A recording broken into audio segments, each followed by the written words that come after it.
कार्तिक मास की पूर्णिमा का समय आ गया। कौन से मास की? कार्तिक मास। वादा किया था प्रभु ने गोपियों से कि उनको प्राप्त होंगे, उनके प्रेम को स्वीकार करेंगे, उनको अपना आनंदमय स्वरूप के दर्शन कराएंगे जो संसार में कहीं पर भी नहीं होता। यमुना जी के तट पर पूर्णिमा में उजाला होता है। पूर्णिमा की जो रात्रि होती है उजाला की रात्रि होती है। उस समय अपने पीतांबर को बिछा दिया। कहाँ बिछाया? यमुना जी के किनारे पर। ठंडी ठंडी हवा चल रही है, उस पर अपनी मुरली को रखा, प्रार्थना करी सुरों की देवी से, और ऐसा स्वर दे दो कि जिससे मुरली के स्वर को सुन के सभी गोपियां जिनका प्रेम परिपूर्ण हो चुका है वह यहां पर उपस्थित हो जाए। इतनी प्रार्थना करी तो काम देवता आ गए। काम देवता तो वैसे ही जलकर भस्म हो चुके हैं। भगवान शंकर की समाधि को तोड़ने गए थे। समाधि तो भगवान शंकर की खुली, तीसरी आंख खोली तो कामदेव जलकर भस्म हो गए, उनका शरीर नष्ट हो गया। अब तो अनंग बन गए। कामदेव का एक नाम अनंग भी है, बिना अंग के। बिना अंग के कन्हैया के पास में आए। कामदेव कहने लगे प्रभु आज तो युद्ध होगा। कन्हैया ने कहा शरीर है तुम्हारे जो युद्ध करोगे? बिना शरीर के युद्ध करोगे? ऐसा संभव हो सकता है? जब कन्हैया ने कहा तो कामदेव ने कहा प्रभु जरूर संभव हो सकता है, क्योंकि जब राम अवतार में थे तब मैंने ऐसा अवसर प्रदान किया करा था, ऐसी समय लेकर आया था कि आपका मन डोल जाता, लेकिन आपने तो देखा तक नहीं। किसके लिए? सूर्पनखा के लिए। और मैं आपकी समाधि को भंग करने आया था, तब भी आपने मेरे लिए बिल्कुल भी कुछ नहीं कहा, मुझको हरा ही दिया। लेकिन प्रभु उस समय पर आपका एक पत्नी का नियम था, लेकिन प्रभु उस समय मैं युद्ध नहीं कर पाया, लेकिन इस बार मैं युद्ध करना चाहता हूं। जब कन्हैया से कहा तो कन्हैया ने कहा युद्ध कैसे करोगे? घर में करोगे, मैदान में करोगे, सबके सामने करोगे, अकेले में करोगे? कहा कि नहीं सबके सामने करेंगे, सबके सामने निर्णय होगा, मैं जीता के आप हारे। बहुत सारी नारियां होंगी और उन नारियों के साथ में आप नृत्य करेंगे। अगर आपके मन में तनिक भी काम का प्रवेश नहीं हुआ तो मैं समझ लूंगा कि आप जीत गए, आप योगेश्वर हैं और मैं हार जा गया। ऐसा मैं महसूस करूंगा, ऐसा मैं समझ लूंगा कि आपकी जीत है और मेरी हार हो चुकी है। ऐसा ही हुआ। कामदेव ने अपने सारे बाण चढ़ा दिए। ऐसा मौसम बना दिया कि जिसमें हर किसी का मन डोल जाता है। सबसे सुंदर ऋतु को ले आए। कार्तिक का महीना है और बसंत ऋतु को बना दिया, सुंदर पुष्पों को खिला दिया। ऐसा प्रतीत हो रहा है कि बसंत ऋतु है। कोयल कूक रही हैं, तोते बोल रहे हैं, और तो और चार तरफ सुगंधित पुष्पों की सुगंध फैल रही है। तीनों प्रकार की वायुओं को चला दिया। शीतल भी है, मंद भी है और सुगंध भी है वायु में। सब तरह का जो वातावरण था यमुना जी का बड़ा सुंदर बना दिया। चांदनी की रात है पूर्णमासी। कामदेव छुप कर बैठ गया।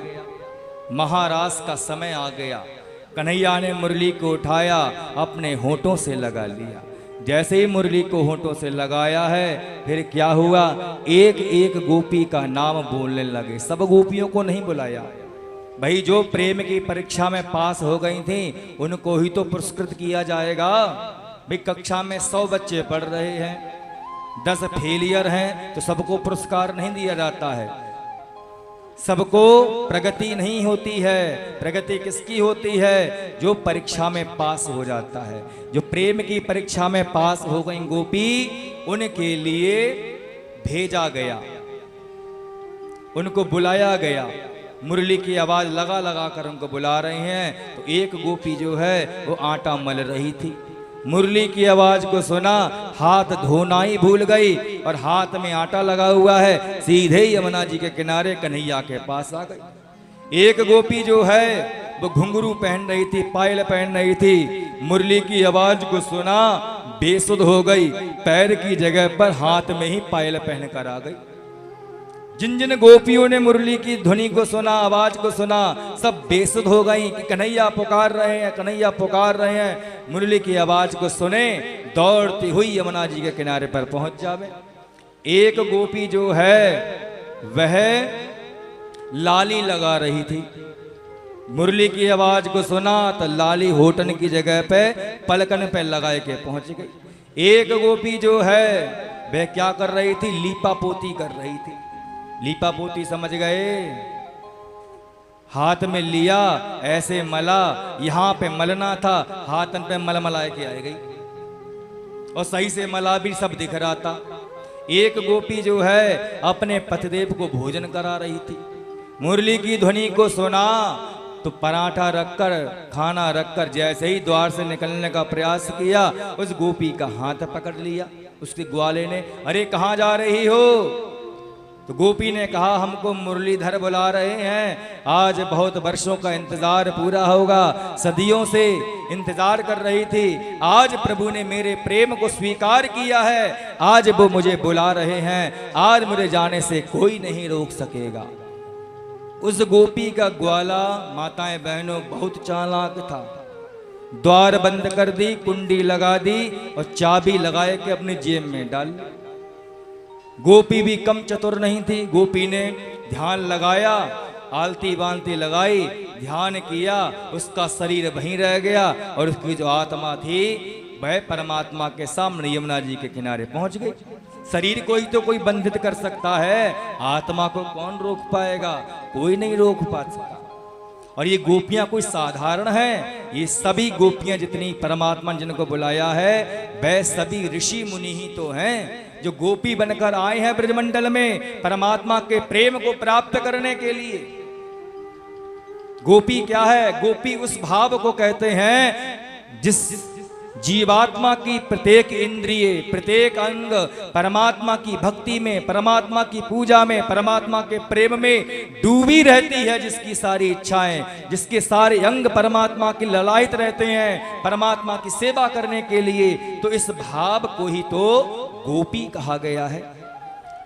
जिनका भाव परमात्मा के लिए परम उत्तम था, निस्वार्थ भाव था, निस्वार्थ भाव से सेवा करती थी, तो ऐसी गोपियों के लिए परमात्मा ने बुलाया।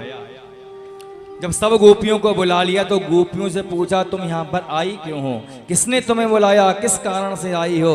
तो कह दिया भैया आपने ही तुम्हें बुलाया है। और आप बुलाने के बाद पूछते हो क्यों बुलाया है? परमात्मा हमारा प्रेम आपके लिए परिपूर्ण है, इसलिए आपने हमें बुलाया है। समझ गए? भगवान ने कहा कि समाज में तुमको, तुम्हारे पास जो पति हैं उनमें ही हमारी प्रीति क्यों नहीं देख लेती? गोपियों ने कहा हाँ परमात्मा पति परमेश्वर तो होते हैं, लेकिन वो माया के सहित हैं और आप जो हैं आप जगतपति हैं, आप माया के रहित हो, आप श्रेष्ठ हो, इसलिए हम सब आपसे अपार प्रेम करते हैं। भगवान गोपियों की बात सुन के बड़े प्रसन्न हो गए।